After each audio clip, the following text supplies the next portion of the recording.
These jobs are completed. Like, what do I do? I go, oh, I have to look at the door. Do you see that on the bottom right? E, advance to next season. How could Oh I yeah, ever have Auroch Digital, Fire Shine Games, whatever the fuck it was called? If you're watching, why do I have to look at that door to advance to the next season? Is this like some Beetlejuice shit where I go out the door, I come back, it's months later? All right, this will end the current season. You will lose any beers you're in the process of brewing, but finish beers. All right, good. Woo! Day one of fall. Please tell me we're making some pumpkin beer. All right, yeah, you can. Oh, look at the seasonal Brewers Quarterly. You can already tell there's pumpkins. All right, here we Oh, go. there's the pumpkin beer. I was gonna say, if it's like most brewers, this is when they start their Oktoberfest. All right. What the this guy's Jeff. I wish, like, I wish I could do Morgan Freeman's voice because I would read it in his voice because he kind of looks like him. A fresh season is upon us, Brewer, and that can mean only one thing: a new issue of the Quarterly. What's your favorite tipple? See, there's a lot of this is a British developer behind this game, Oh, sure. so there's a lot of terminology that I don't totally understand. Thankfully, you at least have the option to switch from metric to imperial. Um, I've always been partial to an IPA, and there just so happens to be a job in this issue to brew a hop-heavy beer. Sometimes being editor pays off. How about trying your hand at an IPA? It'd meet the hoppy requirement of the job as well as making this old man happy. Two birds with one brew. All right, I guess we're doing another hop-forward beer. I do have to give a shout out here to my friend Tony, who was an expat in Australia for the longest time, and his favorite beer was called Tippler's Tap. And I think I finally put two and two together what the fuck that meant. All right, so just a quick glance over this Brewers Quarterly. There's always a story behind why these need to be made, and it's always for some band or some festival or something that's going on. Uh, so what is the one on the right? Are they both hoppy? I don't know. Fuck it. We'll just go with the one on the left. To celebrate the creation of a new community garden, the organizers are looking for a beer that shows off the importance of hops in brewing. The more bitter, the better. Bitterness is measured in IBUs and can be created in hops. Yeah. All right, we will track job. Guess I gotta go pin that recipe. Wait, well, this isn't the hoppy beer. I would love to brew a Dunkel. Shit. Ugh. Look at how clear that New England IPA is. Can you see that in the picture? It's yeah, totally that's yeah, West Coast. that's not murky or turbid in any way, That's borderline copper West Coast right there. right? That's Sierra Nevada Celebration right there is what that looks like. Yeah, hell yeah. By the way, I just saw someone post that it was in their local store. So I guess it's that time, kids. Go get you some Sierra Nevada Celebration. Did you see the? I've mentioned this before on one of the previous episodes, so I apologize to any viewers if I'm repeating myself. But have you seen that crazy bourbon barrel fucking Bigfoot they're doing? No, Oh yeah. Check out their Instagram. There's a video or something. I could get down on that. Fucking anything they do, man. All right, we get our equipment.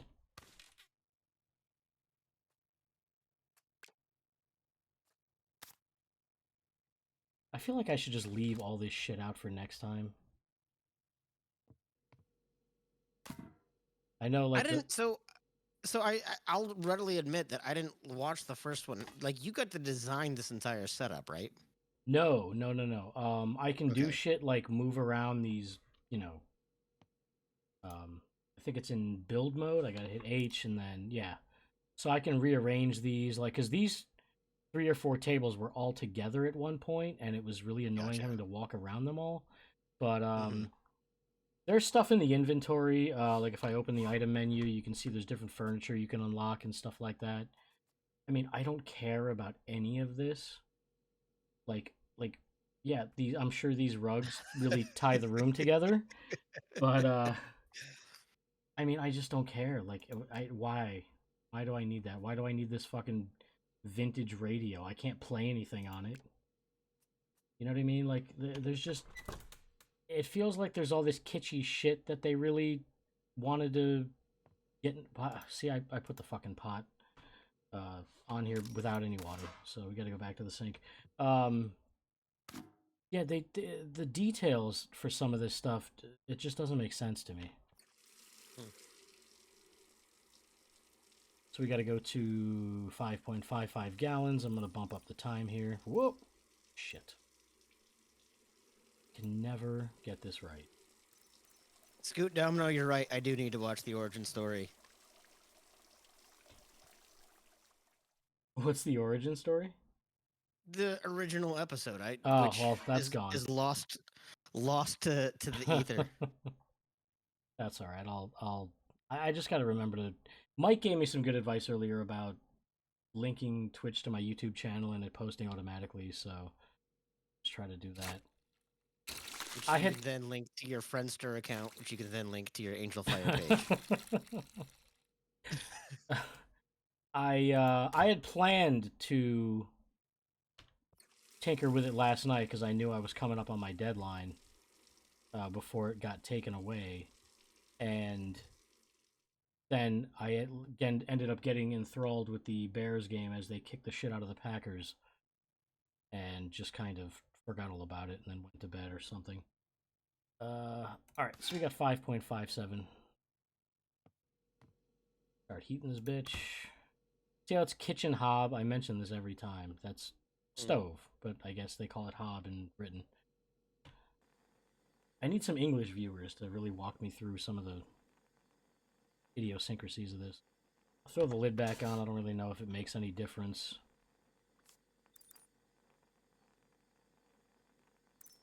You see how I can adjust the time and let it go faster or slower. So I'm gonna leave it at 2x while I go get some ingredients. So I gotta check off.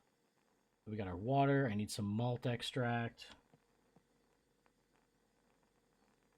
Get out of the clock here. Fuck. I always forget what I need when I go in there. See how our cameras obscure it, but if you look on the right, you can see it's got like a checklist of things I need to do. Oh yeah. Looks like all you can see is remove steepable grain, but like if I open this, the list goes away, and that's basically my brew sheet. So that's dumb. So I'll be like going through the fridge trying to find what I need, and then I'm like, wait, what did I need? How many pounds? All right, so I need light. Shit, I need 2 malt extracts. See, it's getting a little more like intricate as far as the recipe. Light 6 point. Fuck, I gotta take notes. I need a fucking pen here. Got my lenticular Batman lunchbox that I use to hold all my pens and shit. Fancy. I wish I had one of those cool backgrounds. Like, yes, everyone, I know the elephant in the room, the fucking green screens, I get it. Still a work in progress. Had it going last week, almost 100%. Scoot Domino Rob, who was on episode 2, asks, have you gotten your Arby's whiskey yet? No. I was able to... I mentioned it last episode. Arby's put out a bourbon, a smoked bourbon, and it sold out in like 5 minutes. A day or two later, they said, you've got one more chance. And I fucking clicked on that and bought it immediately.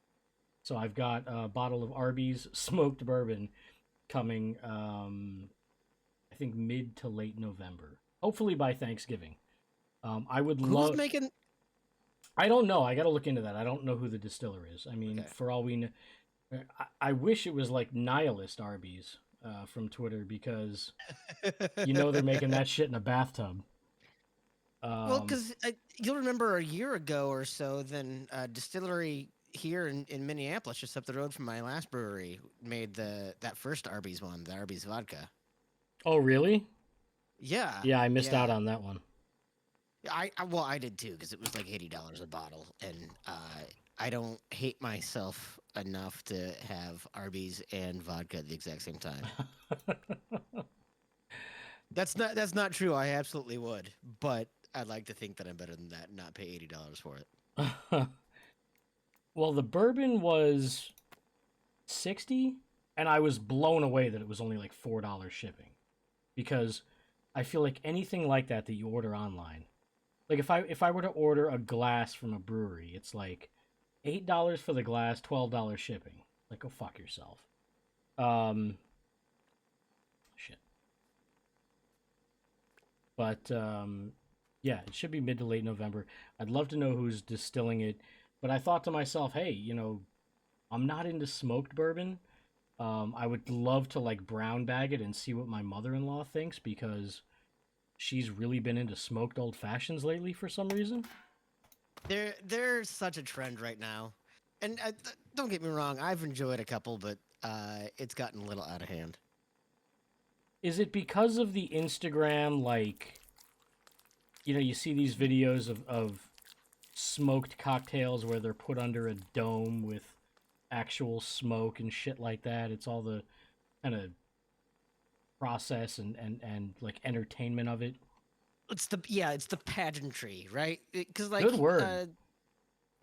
thank you. No, it is because at this point, if you're gonna be paying $15 for a cocktail, I expect a show, a performance, and I think there's part of that.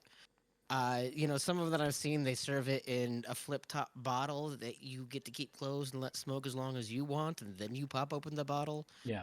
Um, there's certainly, it's basically the flaming shots of this era.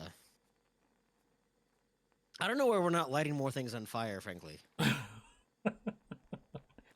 Maybe we open a cocktail slash hibachi joint, because you can do the flaming cocktails, and I'm really interested in innovating more uh, culinary natural disasters like the onion volcano. Oh yeah, I like that. I don't know. Maybe I just like pull out some industrial size hair dryer and start. Oh, here's a hurricane, and just blow fucking rice at the customers or something. I don't know. Um, where?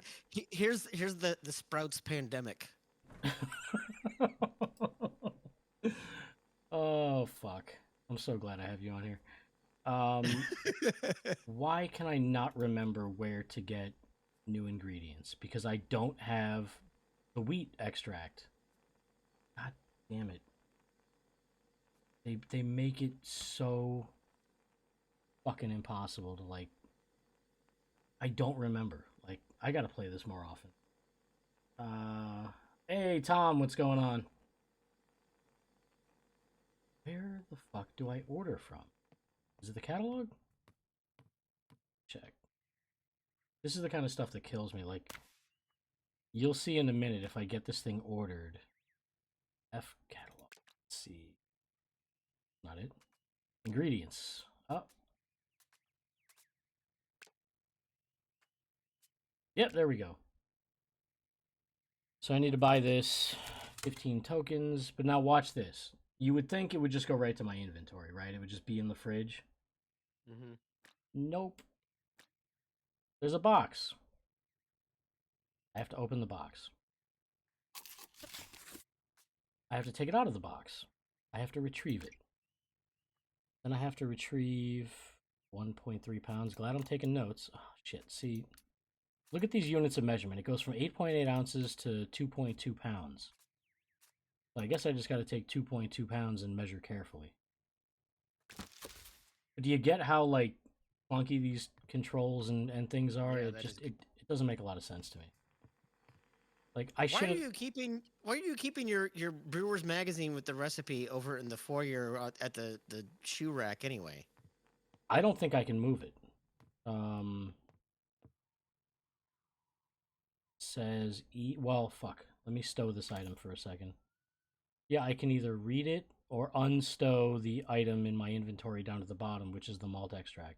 I can't move it anywhere. I physically That cannot take a magazine anywhere. I mean, how silly is that? It doesn't that really makes matter sense. because the recipe is pinned on the right for me, but it's just it's just one of those things. It's like, did anyone who designed this shit play it? Mm-hmm. Were they a brewer? We're only up to 90 degrees here, so I'm gonna throw this fucking wheat malt extract in there, and then see how this pours. I couldn't do this at first on the first episode because second.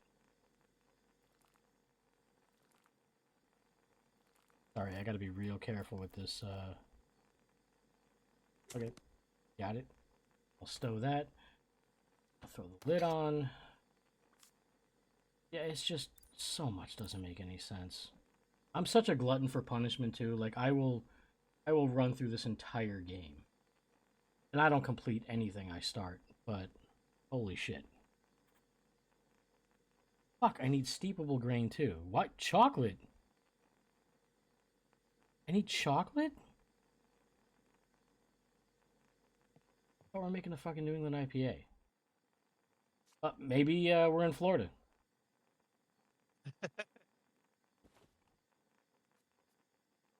Don't own Yeah. any. Are there Oreos in the cabinet we can grab? I've mentioned that several times. Early, like in some of the earlier episodes, we were talking about like what if there were little, um, you know, oh shit, hang on. Rob says that's your reading area. No reading in the main house. Yeah, I saw that. That's honestly that's probably the only place I would be able to get reading done anyway if I lived there. Bobby Bump, what's up? All right. So I guess I have to go buy chocolate grain again, which means I got to go to I mean, the. that was intense. It was like camping.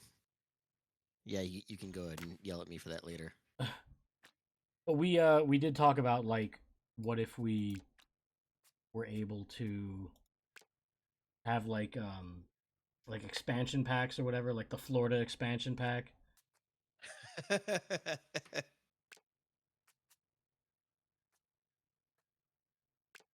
Ours would all be like spruce tips and juniper berries. Is that pretty heavy up there in Minneapolis? We went through a phase. I mean, we did a juniper berry one. That like literally from one of the brewers' backyards and just sparged over juniper branches.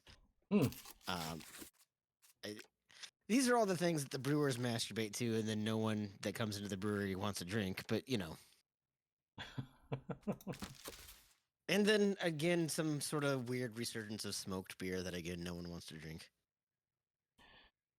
Yeah, I'm so torn on that one because like they're usually in beers. Like I know Dovetail does a bunch of them, and Dovetail is amazing. But I get those beers, and I'm just like, what did I do? Yeah, I mean, if it's done delicately, when I was at Badger Hill, we did a Scotch ale with smoked malt. And they're not typically supposed to be smoky, but it gave it kind of this peaty smokiness that was really kind of nice.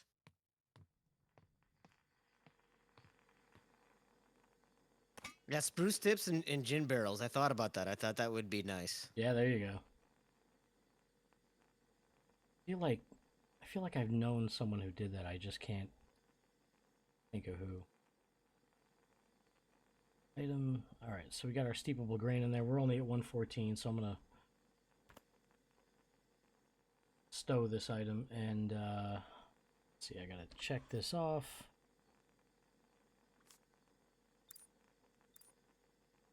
Now we gotta boil. Oh fuck! You know what? I better just go get my hops. But I can't even see them. Like I can't scroll down this recipe. Fuck it. Let's just start the boil. Oh, Bobby said, "Hey, Pat, what's up?" He did a saute with juniper. Boss insisted that we go no boil. Yeah, I can't imagine there's any type of microbiota that might be living on that. Maybe that's the point.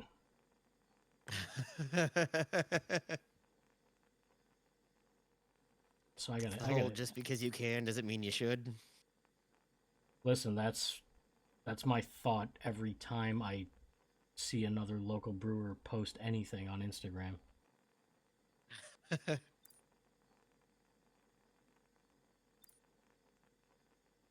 So we're just heating up to a boil. We're cranking. The Vikings didn't boil. Yeah, you're right, Pat. If we did everything like the Vikings do, um,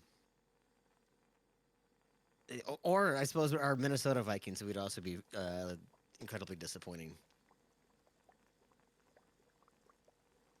I mean, I'm sure the Vikings also raped and pillaged, so I don't.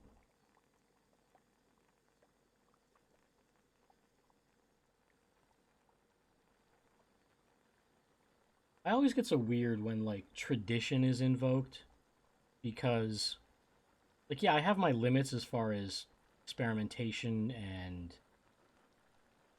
just all the wild, silly shit that goes on, but like, there's also a point of like being so traditional or sticking to these arbitrary rules that it just holds you back, I think.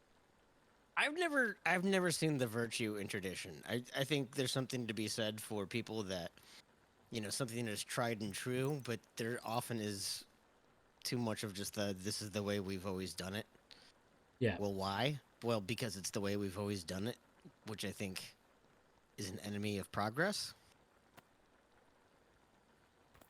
Well, it's like, Oh yeah, so Pat, it did in fact. Okay, that makes sense.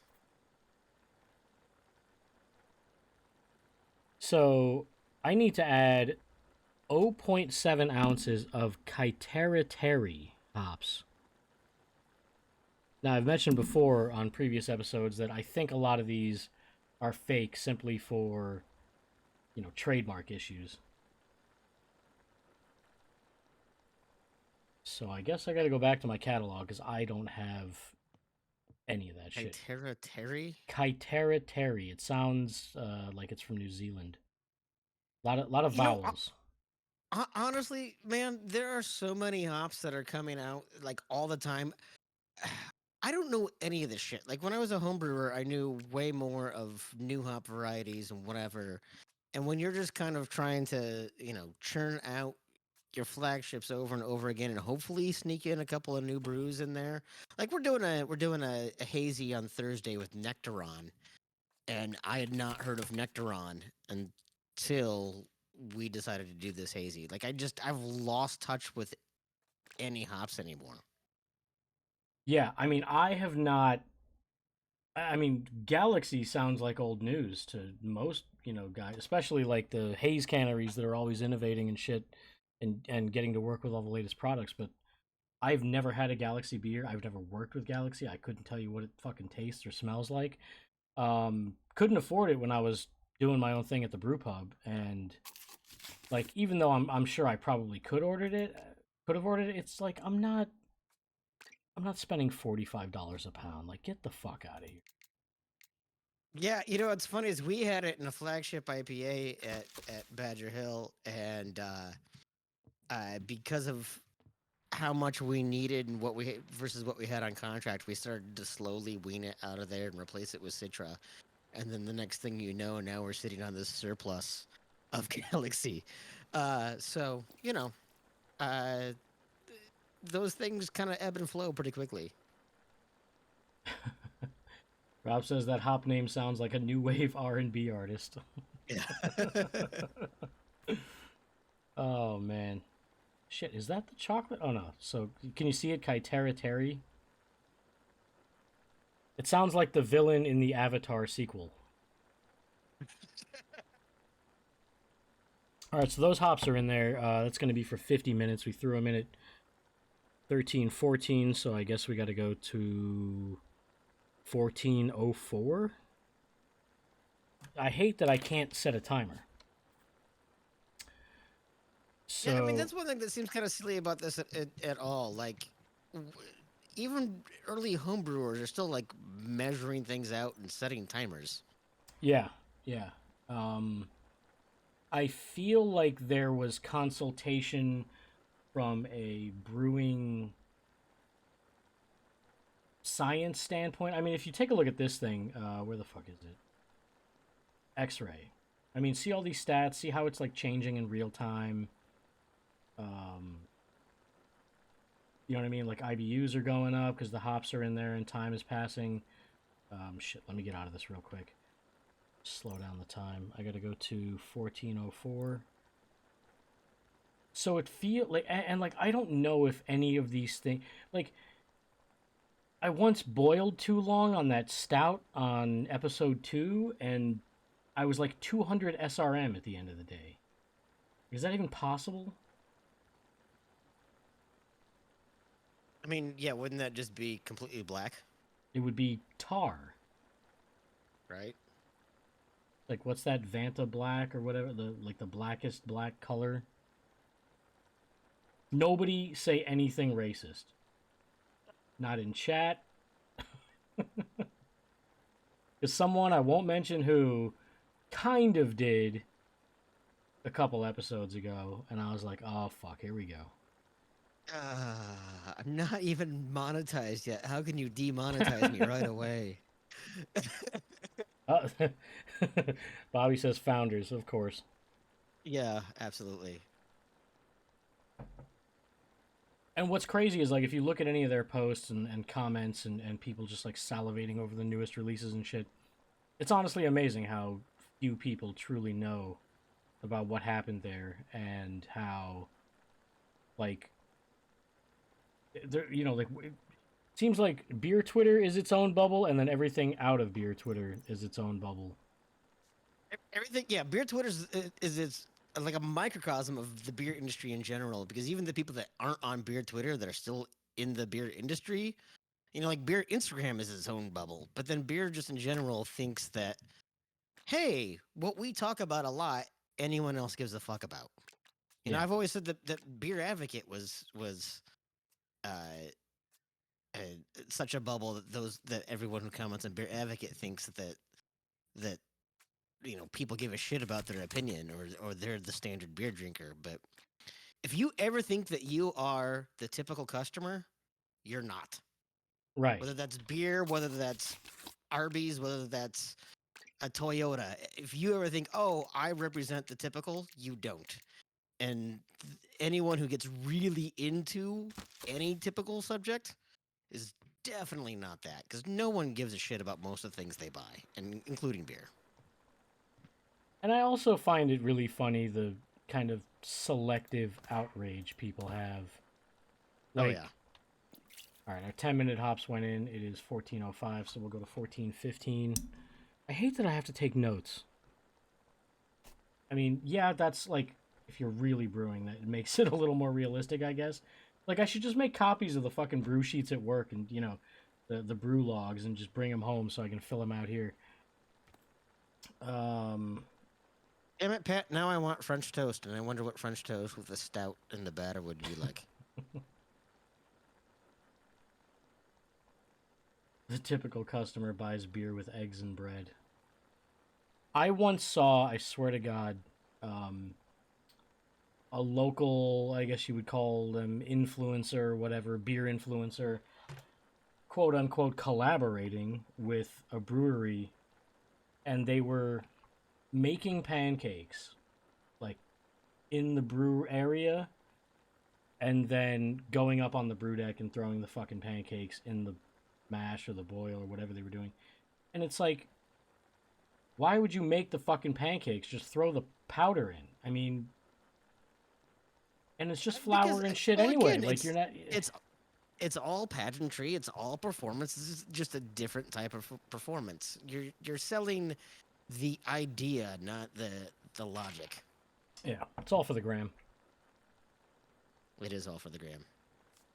I hate even that term. Bobby says, so are you Uh, going to replicate this on a bigger scale? Absolutely not. There are steeped chocolate malts in this New England IPA. I mean, I don't get it.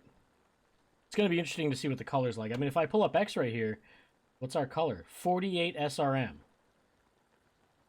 I would love to. So, like, at the end of this, when it's all said and done, it's going to give me stats on, like, how it turned out and how it compares to other styles of beer.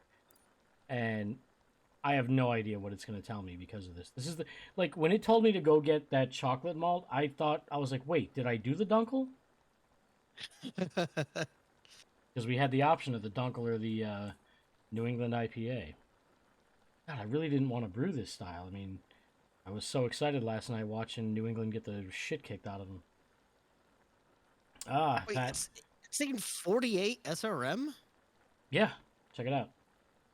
So it's like a Cascadian New England. Oh yeah, yeah. Yeah, Pat kind of Pat's beat me saying to New England Black IPA. it. That's funny. Yeah, Mike. It can be as cloudy as you want. No one's gonna be able to see through it. I'm gonna grab another beer. I'll be right back. Yeah, go for it. Anybody in chat drinking tonight? I've just got some G Fuel, some blackberry G Fuel. Like every time I do this, I feel like I'm gonna fall asleep right beforehand.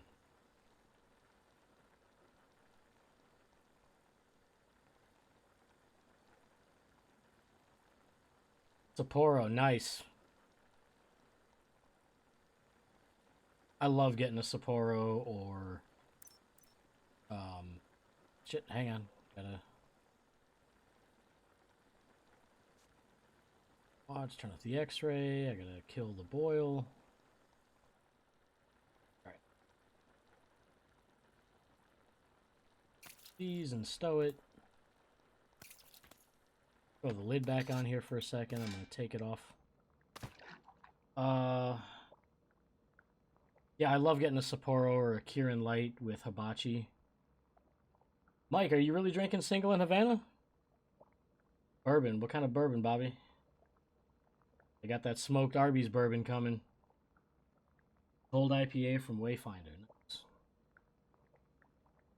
So, Beer is My Life 67. Someone once told me they put C120 in their New England IPA to be, quote, to be different. It was their flagship. Holy shit.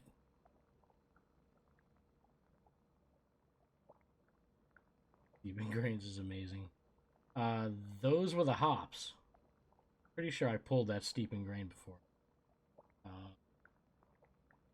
One of my local breweries, Wondrous in Emeryville, has been making killer West Coast Pilsners.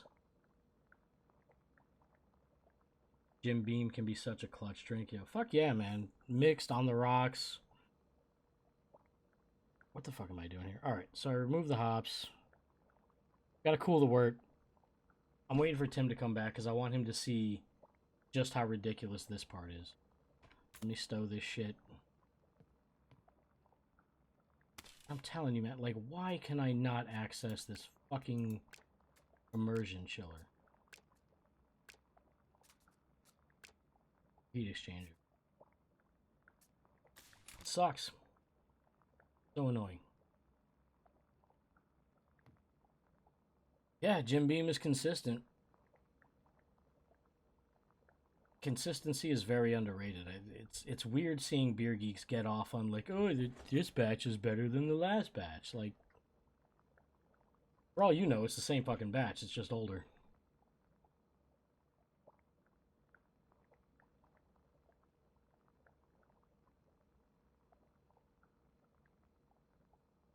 Yep. Get rid of this radio. Oh, turn on. Let's see what happens. Huh. I did not know you could play that. Hey, Eric, what's up? At your girlfriend's nephew's flag football. Holy shit. That's commitment. Nothing beats batch 1.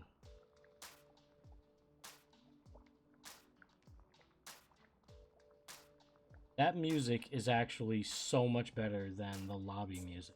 I'm very surprised. It's kind of this hip-hop sort of dance pop tech. I don't know what the fuck. I don't know what you'd call it, but not bad. I'm not gonna leave it on. I want Tim to hear it when he comes back. Mike says, I feel like the more I was behind the bar, the more consistency became key. Yeah, man, because you're at the front line. Like, you're the ambassador to the beer, and you're interacting with people, going, you know, answering their questions like, does this seem different than the last one, and all that kind of shit. All right, Tim, so I was actually able to turn on the radio. I don't know if you can hear it. Oh, it worked. Oh. I'm totally surprised. And what's funny is it's kind of this chill music that isn't bad. I mean, I'm not going to leave it on, but when you go into the lobby, and this is something I disabled in the menu like the first time I played this and was gonna stream, it just had this corny sort of folksy bluegrass guitar. I'm like, what the fuck is this? But this is actually not bad. I might leave this on if I were you know, brewing solo. But off you go. So we gotta chill this down. And I wanted to wait until you came back to show you this. I don't know if you saw it in a previous episode or anything, but over here in our equipment cupboard, see that? Where my cursor is? Mm-hmm. Edex, right? I can't get it. I have no access to it. Can't buy it. What? Can't unlock it. I don't know how many fucking tokens or whatever I gotta build up first, but I have no access to it. So this will be the fourth time in a row now where I basically have to leave this pod out for a day. And I'm pulling up the x-ray here to show you the stats. So you see we're 0.23% contamination, right? We boiled everything out. Yep. And now I'm going to take the lid off. Look at how dirty that looks. That I don't feel like I've seen that before. Like, it actually looks like a dirty kettle. Anyway, and you see we're at 207 and dropping in the temperature. Yeah. So I'm going to bump up the time here. And once we get below, I want to say like 160, 150, something like that, we're already in the 180s. You'll see contamination start climbing, like quick.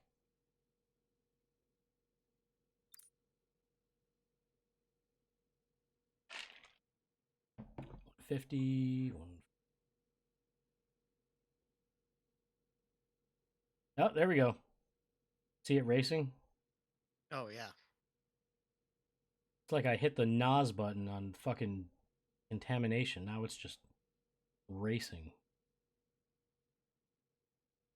I think one of the previous beers I did was like 13% contamination or something. Rob says I never noticed it dirty either. Maybe they're adding a cleaning module like you wanted. That's the other thing, Tim. There is no emphasis on cleaning in this game. Like when your equipment's done, you can just put it back. I mean, could you imagine if we could do that in real life? Our days would be cut in half.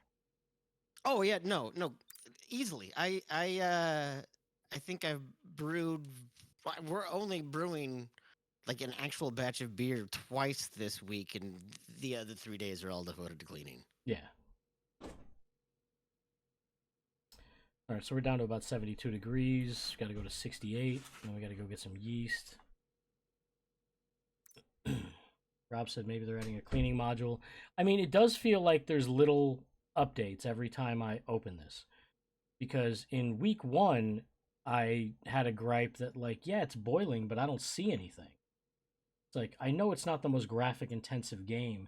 I don't need some crazy graphics card to operate this, but, you know, a little steam or something, you know, a little evaporation animation would be at least tell me something's going on. But now when you boil, it actually, you know, you see like foam on top and everything. It actually looks like it's boiling. I would love to, you know, I've been going beer by beer here every week, but I would kind of like to see if I can like break it. You know what I mean? Like try to get a boil over. I don't even know if that's possible. But like I was saying earlier, Mm-hmm. I don't know if like actual I feel like there were brewers involved at some point in this game, just not all the way through. It kind of feels like they gave them what they needed as far as process and just left the rest up to them. And I would have loved to have been involved. I would love to be involved now and just give notes and go, "Hey, just patch this, you know, fucking this is kind of buggy. Like don't this is not how this works." Shit. So I went way past, you know, time. We're at 68. That's the other thing. Like I got it down to 68 degrees, but it's just the time is just flying. There's nothing to like warn me like, hey, you should stop doing what you're doing. Let me stow this item. All right, so now we got to get a fermentation container.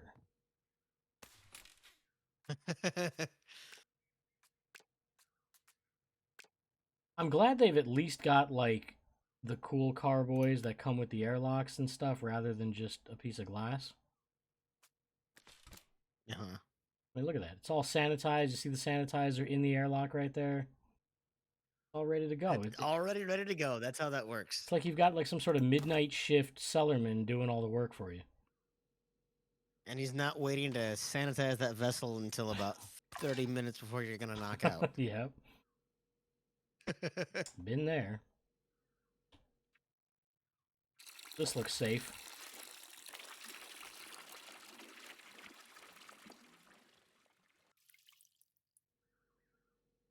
See, look, it's clean. You see the pot's clean? It does not have that ring around the top. Crazy.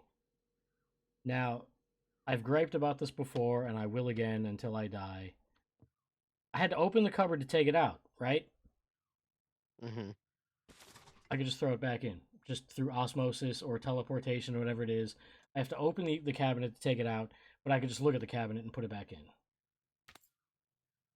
Crazy shit. Throw the lid back on. So we checked off a couple more things. Now we got to go get North American Ale Yeast, 5.29 ounces. I think I've got this on hand.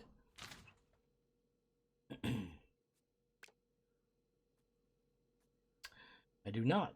So, back to the magazine in the front lobby, or foyer, whatever you want to call it. What'd I say? 5.29 ounces. Tragically good brew.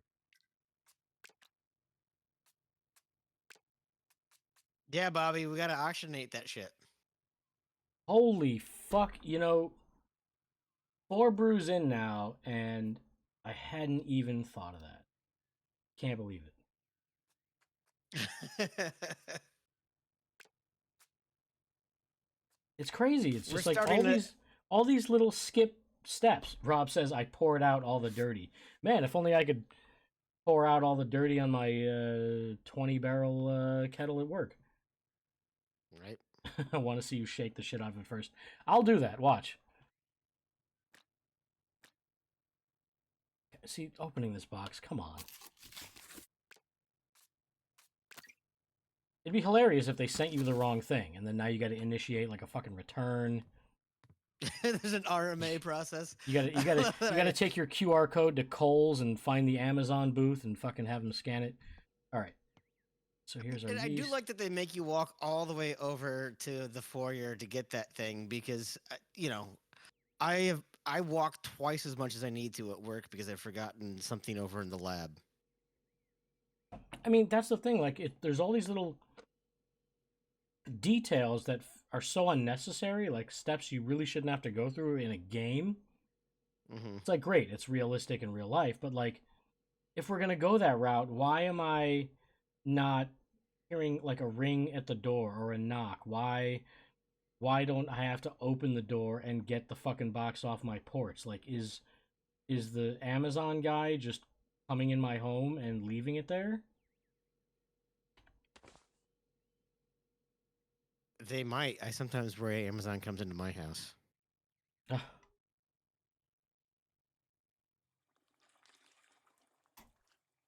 right, so we're pouring our yeast. This seems real sanitary. Throwing the lid. I'm gonna stow that. Now watch. Picking it up. Ready to oxygenate?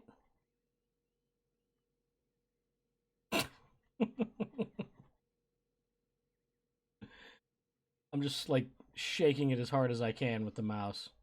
But look how steady the airlock is. Look at how steady the liquid in the airlock is. Oh shit. Oh, that's just some sort of reflection on the thing. I said in an earlier brew, if Neil deGrasse Tyson played this game, he would look up at the stars and go, "Yeah, that's all wrong."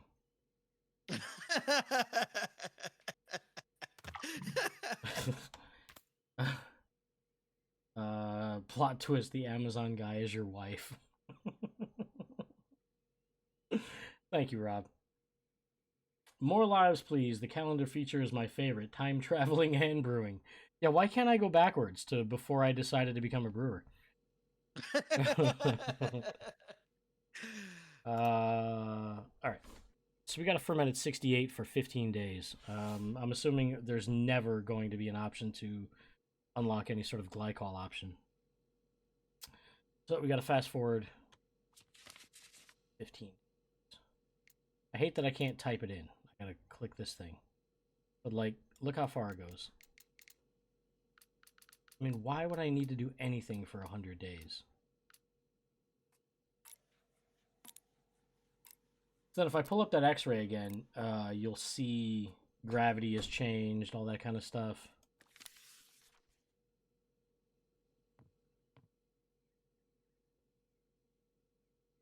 Yep. Damn, 9.913% contamination. I've got to unlock that chiller. I don't know how.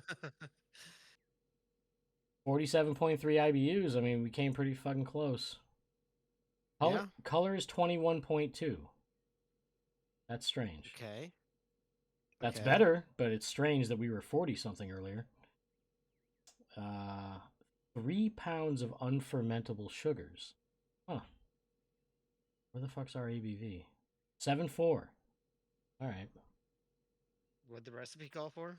I don't remember. Add other. So we got to go get our dextrose. 5.64 ounces.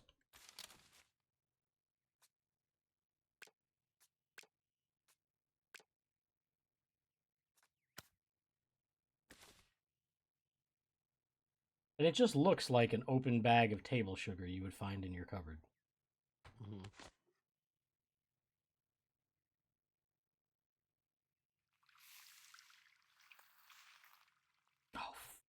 Oh, 578. All right, that's not bad. I went a hair over. I thought I threw in like a whole pound. Lid back on. I'll stow the dextrose. Let's see.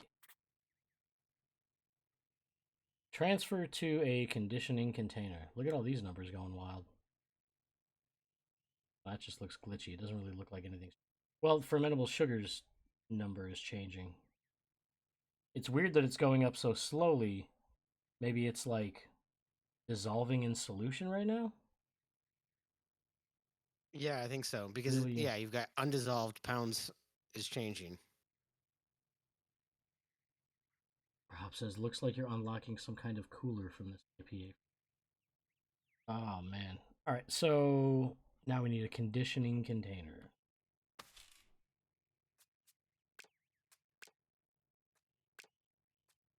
And I mentioned this before, like on a previous brew. Like, see, it's conical. Mm-hmm. Why? Like, this is my bright, basically. Yeah. And the one I'm actually retrieving is not conical whatsoever. Oh shit! I gotta unstow some items first. Let's see.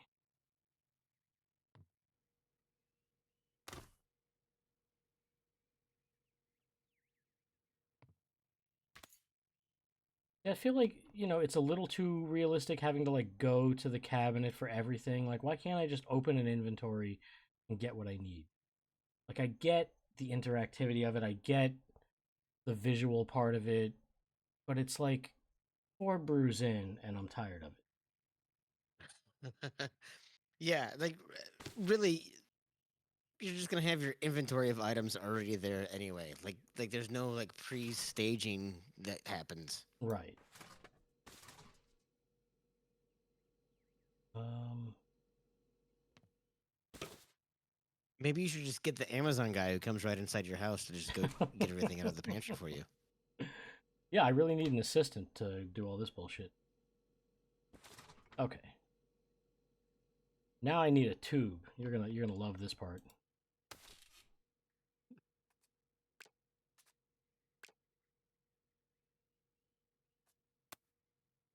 I wonder if there are pumps. I don't see any in the cupboard. Looks like very basic equipment. Well, I'm sure they probably added shit like that as you progress, right? You're not going to be an extract brewer forever. Well, right. I mean, I hope so. So One thing I was shit. Um One thing I was noticing was you can look in the catalogs and everything, and there are spaces for items or other things to unlock, but for the most part, most of them don't have like an unlock logo, like or an item grayed out or anything. Gotcha. So there's just like blank pages, which I don't get. It's just one of those visual things where it's like, well, why? Let me stow that. I gotta But rotate this. eventually they'll add in like the mill, and maybe you'll finally be able to get the chiller and the stolen Budweiser keg and the Harbor Freight angle grinder to cut a hole in it. Like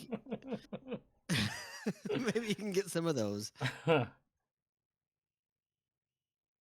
First time I saw that giant box at the door, I thought it was a fucking McMaster catalog.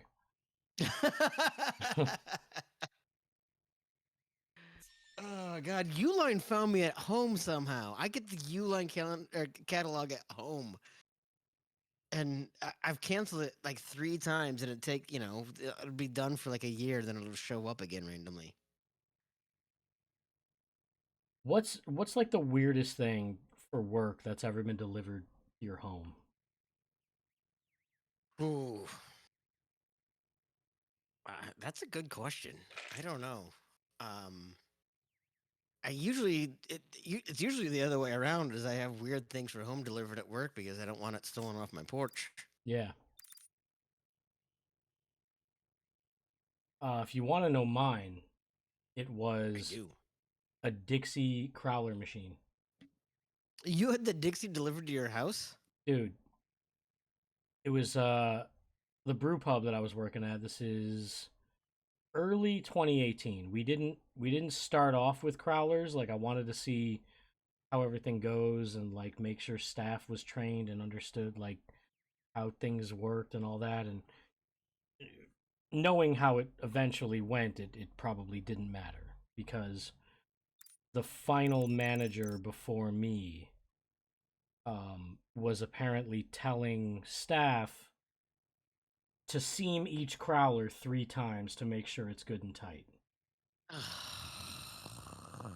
So do this work, undo what you just did, and then fuck that up even further. Yep.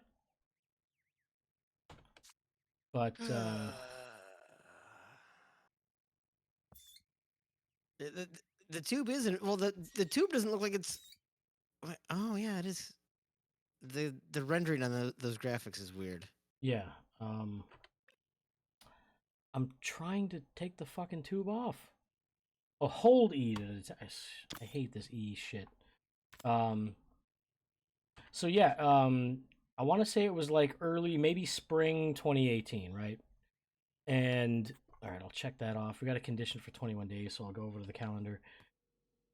So before I officially came on board at the brewery in like summer 2017, I knew I had gotten hired. I had given a month's notice at the brewery I was at, and I start basically. How many days did that say? 21. So I start making all my contacts. I start establishing accounts, for ordering ingredients and equipment and everything, right? But I can't have anything getting sent to the brewery because I need it. So I'm listing my address and my contact info and everything at home. Sure. So still, I go to order this crawler machine and the whole shit, and it's like it's not only the crawler machine, it's the starter package with an entire pallet of crawlers, the toolbox that has all the crawler machine repair shit, the little fucking thing of oil, the whole thing, right?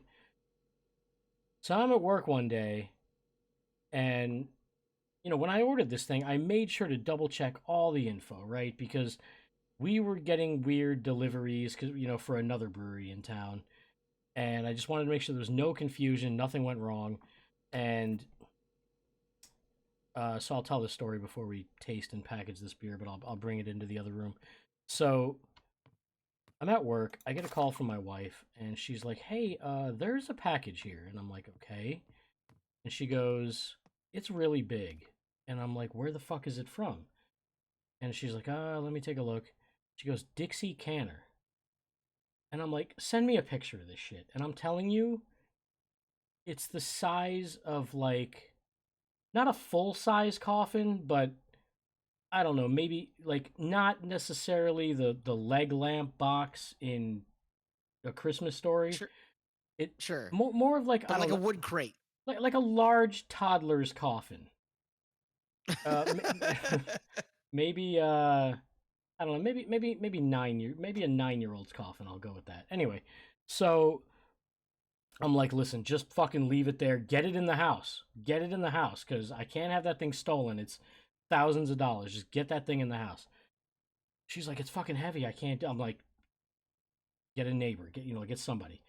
So I went back to work. I'm like, please just take care of this. I'm slammed here. So she calls her mom. Her mom comes over with her SUV, and they basically both load it in the SUV and drive it up to where I am, like all the way up in West Palm Beach. And I'm just like, are you shitting me? And I'm calling. It's like a Friday night or something, and I'm calling Dixie Canner, freaking out. Like and no one's there. It's after hours, so I'm leaving messages like, listen, you guys fucking sent a crawler machine to my house. Please do not send the pallet of cans because I cannot get that in my front door.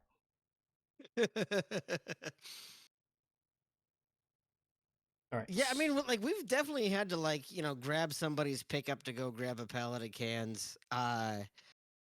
We have a fooder that came from a different brewery, but neither place had like a forklift or a way, and so like literally, our head brewer had to um uh like drive down the middle of a road in downtown Minneapolis on a forklift with a fooder on the forks. Perfect.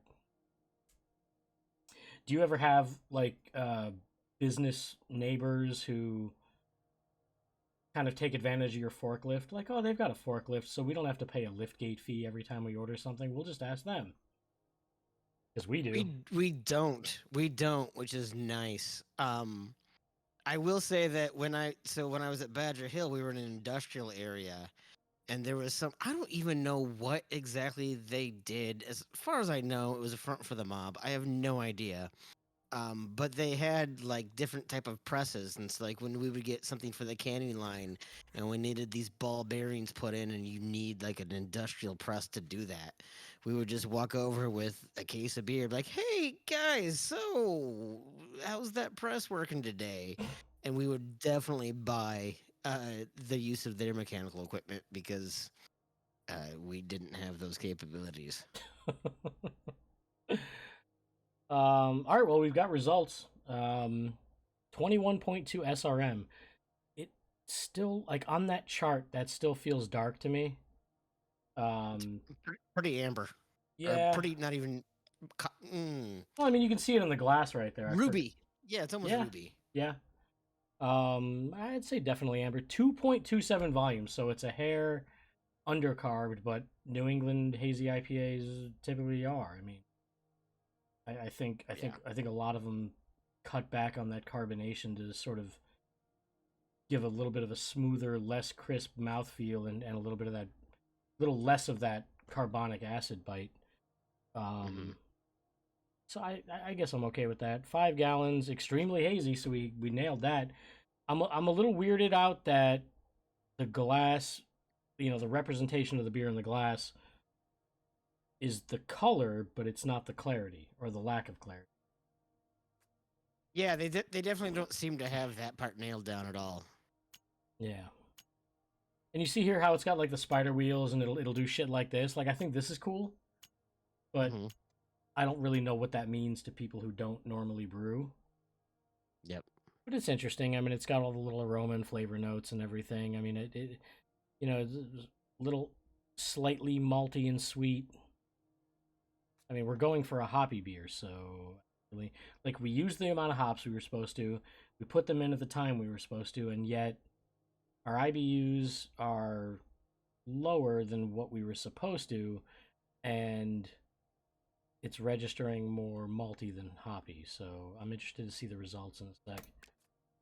hmm 779. So what did we get? Wasn't it like 7.2 or something like that earlier? And we got a little more.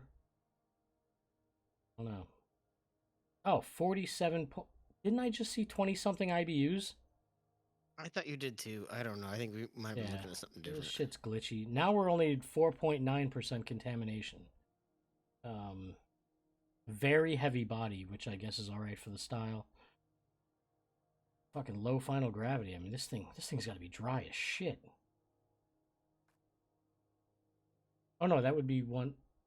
I don't know. No, I Fucking said that's not that yeah. I that dry. That's actually sweeter. Yeah. yeah. I always deal in Play-Doh, man. This shit always confuses me.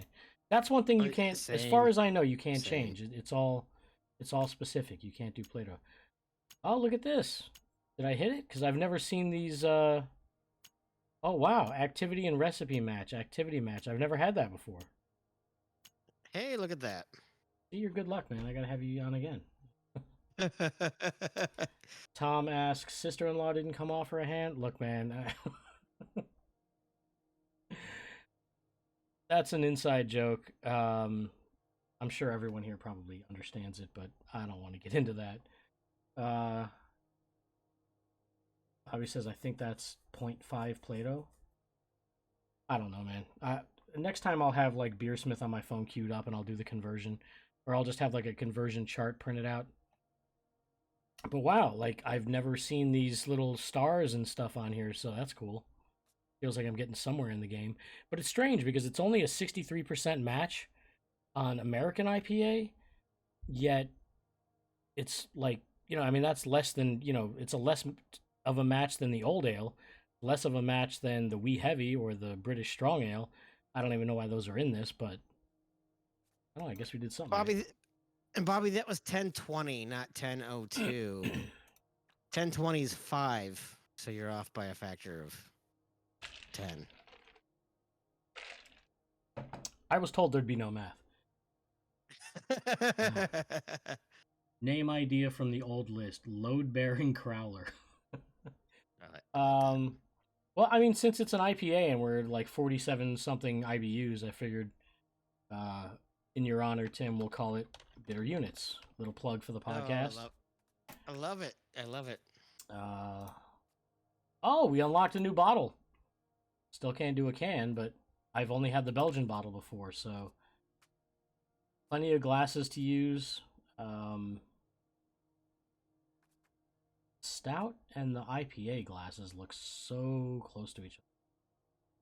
I think I did the goblet last week. I don't know. What are you feeling, Tim? Uh, I'm a sucker for the Nonic. Yeah, me too.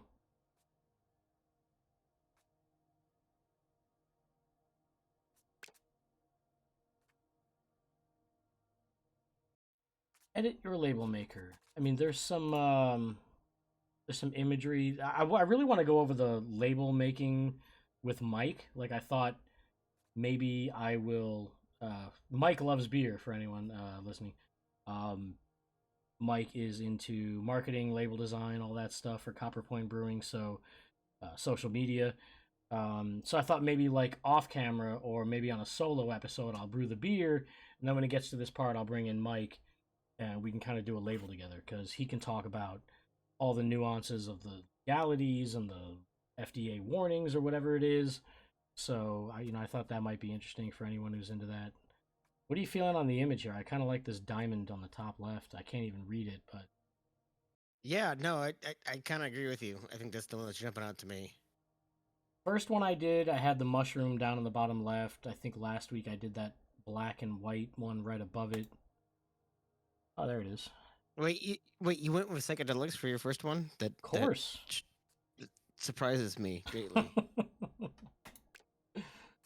Psychedelics was trending on Twitter tonight. I don't know why, but it's always good to have it in the news. It is absolutely. X. Yeah, see, I hate all these little like roughness. Yeah, it's just there's too much detail. Your not style. It's also weird that like you're this early and you're an extract brewer, but you're well. Actually, that's not. I take that back. I know plenty of home brewers who have spent way more time on designing labels for their home brew to give to their friends, so everyone can tell them it's awesome, and they should definitely open their own brewery because they've gotten really good at marketing. Yeah. You want those letters to be. There we go.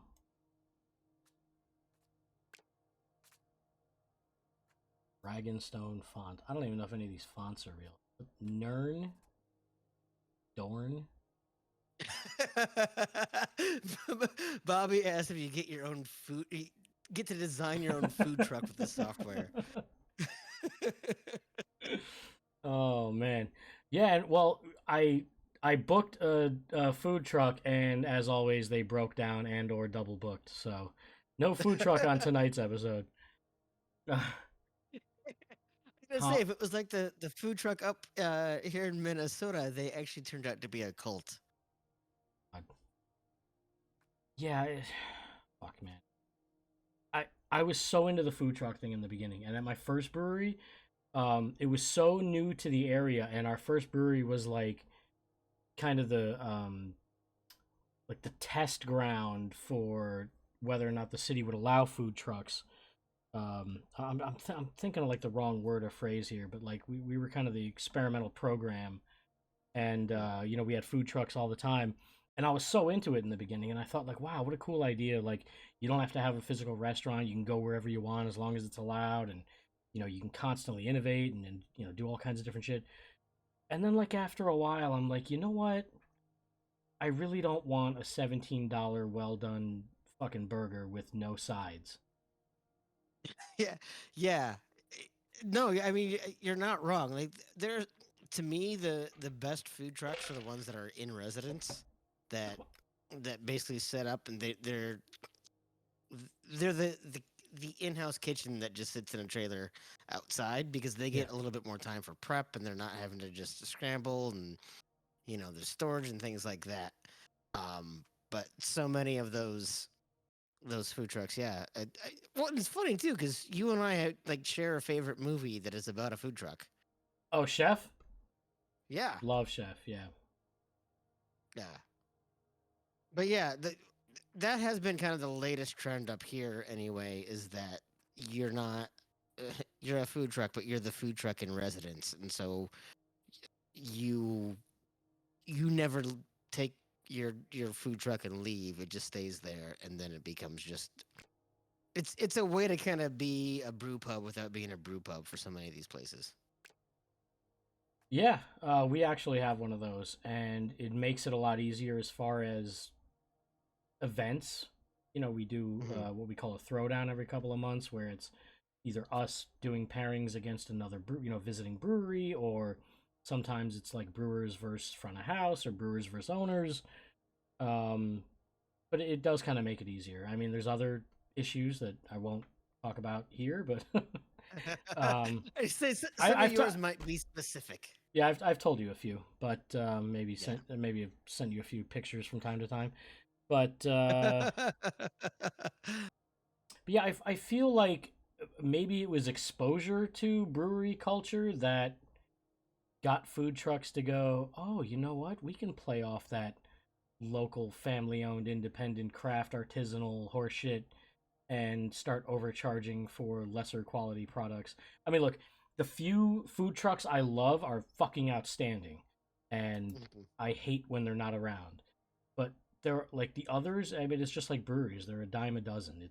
It's always like I saw one that was like vegan cupcakes or something. It's like just just throw your money right in the dumpster.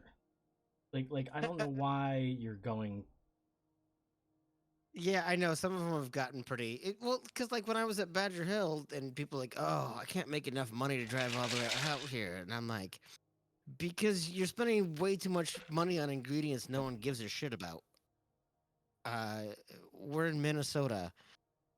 There's not enough organic kale to go around. Like, just let's just dial it back on some of those things, Yeah. and maybe get the burger cooked to a medium rare instead of overdone. Oh yeah. I mean, we have one out here called Spring In Roll Out. I don't know where it is. I don't like. They're not really active on social media anymore. The guy who runs it is a friend. We got to know each other at my first brewery, and it's all like very limited menu. It's like spring rolls, summer rolls. Does this amazing barbecue pork banh mi sandwich. It's a Vietnamese guy named Mikey, just awesome dude. Um, He was always hooking us up and everything. Just the nicest, sweetest, great cook. And like, I'm so sad it's not around. I don't think he's like out of business or anything. I just think he's like taking time off or something. But man, like I wish I could go see them. But like the burger ones that I've had more shitty food truck food than good food truck food. Yeah, there have been some funny ones for me though, because there was one guy. His name is Tony Gucci, and he's the egg roll king. Uh, yeah, he comes in. He's like, "My name is Tony Gucci. I'm the egg roll king. I'll sell some egg rolls," and they're gigantic and they're fucking phenomenal egg rolls. They're like half the size of a Chipotle burrito and then deep fried. Um, they're delicious. Uh, but just the idea of someone named Tony Gucci, the egg roll king, makes me laugh endlessly. I'm gonna leave you with one last thing on food trucks because I found this way back when. I don't even know how I stumbled onto it. In North Carolina, there is a food truck called Arepa Culture, Oh God. Oh God. and we have one down here. It's a Caribbean truck called Jerk It. Oh God. Oh God. Yeah. Oh God. So was the cupcake one called Two Girls One Cupcake?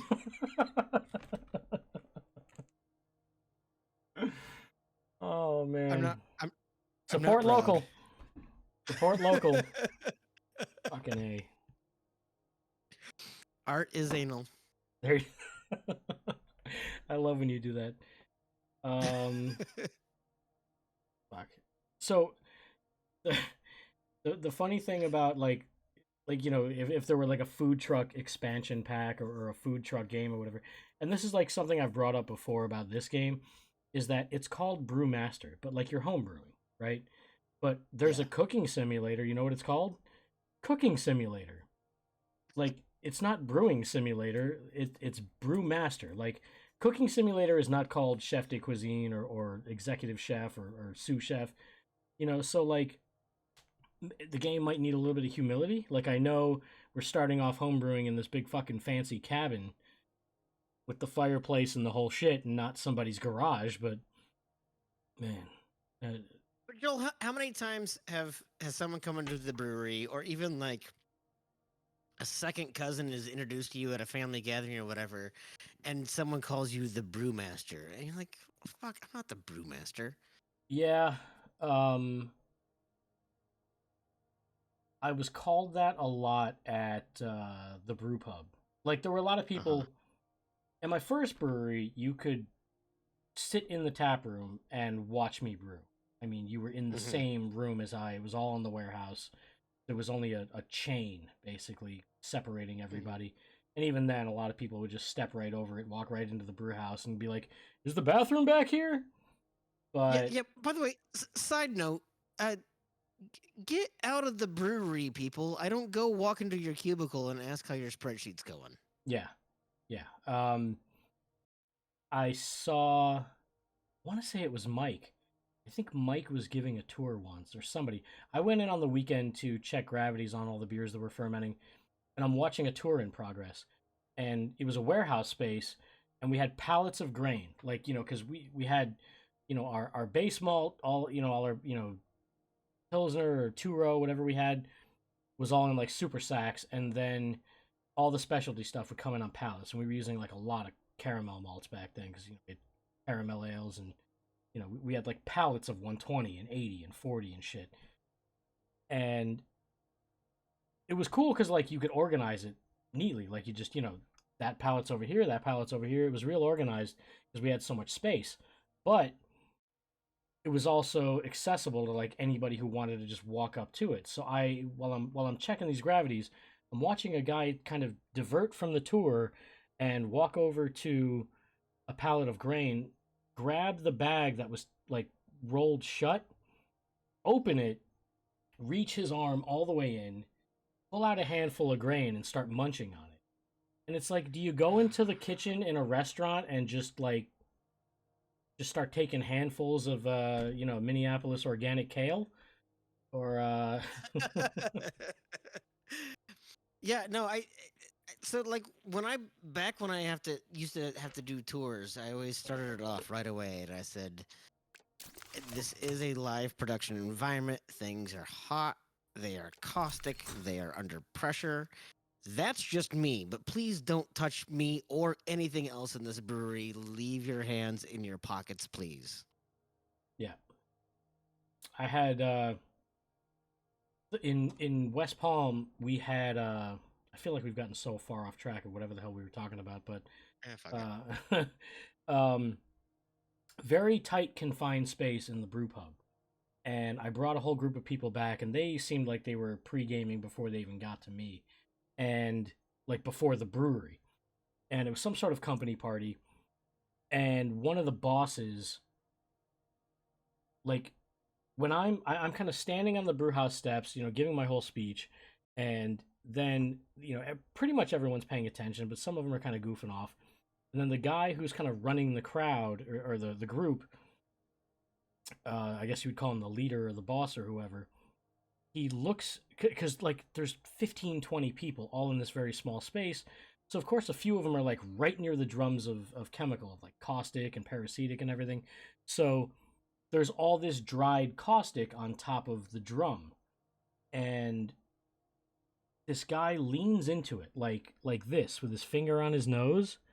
And I he need to snort a line of coke. no, I mean, based on his behavior, I kind of wish he had, but he's leaning into it like this, and then he's like, take the picture, trying to get like a goofy picture. It was, and it's like, can you just stop that shit before you really get hurt? Yeah.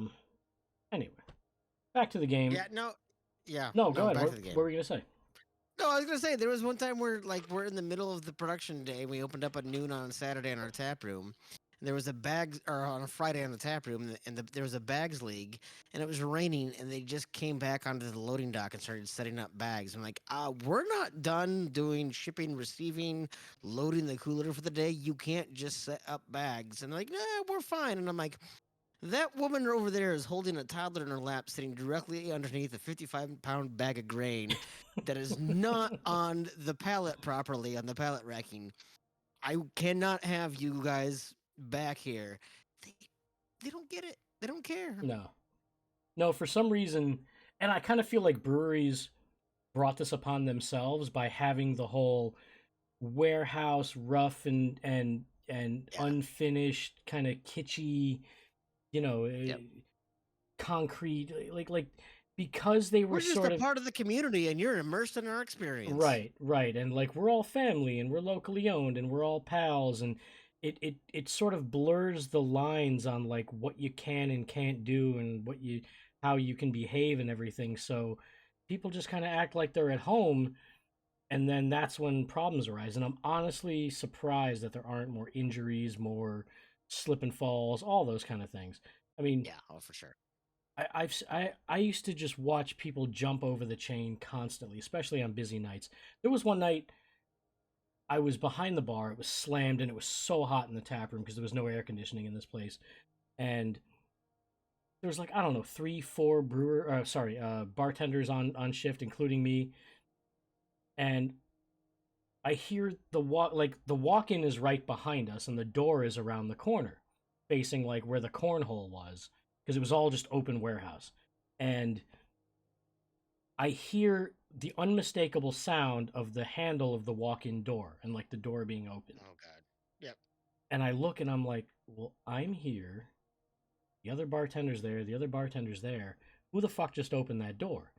So, because I mean, you're in the brewery, even in the tap room, like you know the sounds of the place.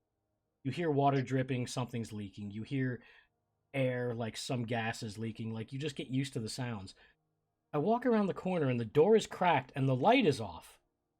So I pull the door open, I flick on the light, and there's a fucking dude with his shirt unbuttoned, just cooling off in there because it's hot as balls in the tap room. Jesus Christ. And I'm like, get the fuck out of here. What are you doing? And this was almost like a multi-weekly occurrence. Ah. Okay, so anyway, support back local. to the game. We actually finished the brew in record time. It was about an hour, and now we're getting into all this other shit. But that's the fun part. So new mastery level unlocked. We went from novice to homebrewer, so that's something. 75 I guess reward tokens. What is this? Brewmaster magnet. Ooh, can I put the magnet on the fridge? How many Let's see. more points before we can put an upside down bottle on our label? Maybe if I turn my monitor upside down. All right, so there's 4 brews. Like I said before, I wouldn't like really mess with the decor or anything, even though I know you can. But I kind of Mm. feel like I might line up all these bottles on the shelf. So, see, and here's the other Oh thing: yeah. like you can't really see on the right because our cameras cover your screen, but the whole recipe that's on the right and everything is now like unchecked, as if I didn't do any of these steps. But the beer is finished; like we're good to go. So that was a brew. Our hazy IPA. We unlocked the bottle. We unlocked a new mastery level. Let's see if I can throw this fucking. Let's see. Where would I find that magnet? Build mode. Open item menu. Ooh. All right, I don't know where that magnet went. Maybe it's not something I can actually use. I say, when do you get a bunch of brewery stickers to put over your kegerator? Yeah, I know, right? I was just gonna say that. Maybe I'll just stick them to my screen. But yeah, that's a brew. That's the game. It's a little wonky, but having fun every week. I really want to take a second to thank everybody for tuning in and following along. I mean, I know there's so much content out there. If I wasn't doing this, I'd probably be watching 50 different shows. But last week especially, I was having the worst goddamn day. I mean, I really was, and I was so fired up, and I'm thinking to myself like, man, I'm gonna get on this live stream and be such a shithead, and it'll probably be funny because I'll be ranting and going off on things as I tend to do, but it was like the second I hit record and everybody started, just going back and forth and chat and everything. Like the second I hit record, I forgot every problem I had and just had a blast for the next hour, hour and a half, whatever it was, just interacting, making a stupid fake beer. And I sign off, I go downstairs to eat a late dinner, and I realize, like, holy fuck, I did not think about anything that was bothering me once in the past, like 90 minutes or so. And it was all thanks to just being immersed in the game and interacting with you guys. So I really appreciate everybody tuning in. I'm going to keep doing this. It's fun for me. I hope it's fun for you. And I know there's a million other things you could be doing. So I really appreciate it. And like I kind of had a shitty day today too. So, and I've completely forgotten about it. I'm always cheered up when I'm talking to you, man. I enjoy, being on your podcast. I loved having you on ours. Um, by the way, has there been any talk about the big charity episode? No, we need to get on that. We need to get planning to do our third annual charity live stream, and I'll reach out to Mike about that. It's been awesome every year to be able to do that, and I've been really grateful for that. But yeah, man, I couldn't help but just smile like a little kid when you were talking about uh, how this kind of changed your mood. I totally get that. There's so many times where I've been like, oh, I don't want a podcast tonight, and I get done and I'm in a much better mood. Um, but man, you and I both talk a lot about mental health in this industry, so it's Yeah. great to be able to have those things that give us a mental break. And of course, we've been friends for I don't even know how many years now. So I'm very, very always pumped to be able to spend time with you like this. Yeah, likewise, man. I appreciate you taking the time out tonight. But let me, for anybody listening, I did leave United We Drink, I want to say in mid August. But I do want to come back for the charity episode. Every year we do kind of a Bitter Units slash United We Drink collaborative live stream podcast where we raise money for charity. I'm open to changing the charity. I know the last time we did it, it was Feeding America. I think we raised like $1,200 or something for Feeding America. We get nothing for that. Nothing goes to us. It's all for the charity. It goes directly to them. It doesn't even come to us and then to them or anything like that. It's straight to just help feed people. So we appreciate everybody joining, and it was fun. Like I was doing shots of Malort. I mean, I was getting real shitty. We were telling all kinds of crazy stories. I mean, if you want to get in on like a brewery AMA that is completely unfiltered, join the holiday live stream whenever that is, and I'll keep you guys posted when I know more. Yeah, absolutely. I drank a slippery nipple last year, and I think I've promised like a prairie fire or some other terrible thing that I'm going to regret the next day. But it's the good kind of regret. I think, well, shit. Today's the 25th. No one's going to want to see a live stream on Halloween. Damn, because I was planning to do, like, I'm really not drinking lately, but I was planning to maybe soak some candy corn in Malort for entertainment value. And I like both candy corn and Malort because I hate myself. So, Well, those pants aren't going to shit themselves, so you might as well give it a try. oh god, that's isn't that actually one of their ads or is that a meme? I think it might be a meme. There are a few of those because there's also the Malort. Today's the day you finally fight your dad. Yes, that's the one I was gonna say next. God, I mean, there has to be a Malort Arby's collaboration at some point. I mean, shouldn't there? Oh yeah. There's gotta be. I will do everything I can to advocate for that online. Um, all right, well, it's getting a little long here. It's 9:40 my time. Tim, thank you so much, man. This has been a blast. Thank you, all of you guys, for tuning in. Tim, sorry, Tom was commenting the second I said Tim. It says, "What was that shitty corner bar we went to in Chicago? My only Malort experience." So Tom in chat, I we were mutually following each other on Twitter for a while, and then we actually met in person when we went to Siebel together in 2016. We got to spend a couple weeks together and hang out after school. Um, I don't remember the name of the bar, unfortunately. I was kind of grabbing shots of Malort at every opportunity. But I don't know. Next time I see you, man, I'll be sure to bring the Malort. I got little mini bottles and stuff to travel with, so um, we'll make that happen again. You can microdose regret. Oh no, that's macro dose for me. I might overdose on regret and self pity, shame, guilt, all those things.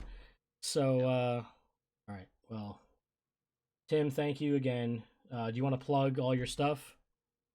Yeah. Once again, please, we will have the charity live stream that is United We Drink and Bitter Units. Bitter Units is part of the Three Beards Media Network. I also have a podcast called Old Man Strength. We have Fill in the Blank with Anya, Side of the Storm, a whole bunch of other things going on. So please go ahead and check out some other content, some more stuff coming up that isn't just alcohol related. And then as well, if anyone is ever in Minnesota, please look me up at Unmapped Brewing in Minnetonka. Very proud of some of the fun things that we are doing there. So please look me up. I'll be happy to hang out in the tap room and have a beer, as well as our new coffee shop. So check us out. Are you guys roasting? We are not. We have Fika Coffee out of Duluth that is doing that for us. Okay, cool. Any Yeah. plans to incorporate the coffee and the beer? Absolutely. In fact, Yeah. we are going to be launching we're hoping to be open around the first or second week of November. And at the same time, we are actually going to be releasing a beer that we just put in the tank. It's going to be a coffee stout. So the name of the coffee shop is Base Camp, and the name of the coffee stout is Base Camp. So we will be launching the Base Camp coffee stout along with opening the coffee shop. Oh, that's awesome. I love it. Team Coffee Beer. Yeah, Tom did a hashtag Team Coffee Beer in the chat there. Yep. Real quick, more lives please asks, is the West Palm Brewery still open? No, I actually got an email today from some Square salesman. He's not a well, he might be a Square. Well, actually, You he know, is. Square. He's referred to you by both first and last name. Yeah, Square payment processing, whatever you want to call it, contacted me like, hey, we had a we talked to you a while back. Like we chose a POS in November 2017, maybe, and they're just now following up. So yeah, and I was like, my whole reply was like, West Palm closed like 2.5 years ago. I resigned May 10th, 2020. Yeah, Mhm. May 10th, 2020, and they never reopened. So supposedly it's coming back as a wine bar, but it's been 10 months since anything was announced about that. All the Should have been a beer. wine blogger. Oh, Jesus. All of the brewing equipment has been sold off. There is no capability to brew beer in that location whatsoever anymore. I actually don't know where it ended up. It might have just kind of been pieced out to wherever. But yeah, no more West Palm Brewery, which is fortunate and unfortunate. But I will get into the story of that on a future episode, I promise. Just remind me about it because I've got some stories, man. But once again, thank you all. Thank you, Tim. This was awesome. I feel great. Catch you again next week. I guess it'll be November 1st, and maybe we'll get into that pumpkin beer. It is fall season. It's day 38 of fall already, so uh, catch you on the next one. Thank you all, and appreciate it. See you next time.